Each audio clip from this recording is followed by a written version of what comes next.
Hey guys, and welcome back. In this video I'm going to be showing you how to add Jotform to website. So you can see we do have various integrations for different sites. So if you see more, you can see we are going to be having much more integration. Like for example, we have WordPress in here. Let me just search that.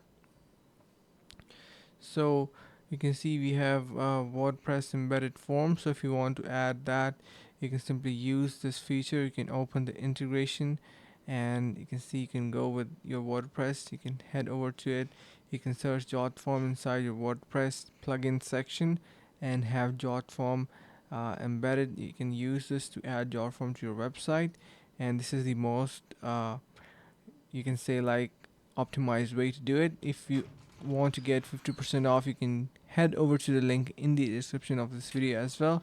So yeah, make sure to use the plugin of Jotform inside your WordPress um, platform, and you can see if you have Jotform online forms, drag and drop. So this is going to be pretty simple. So I hope this is going to be helping you guys out, and thank you so much for watching, and see you in the next video.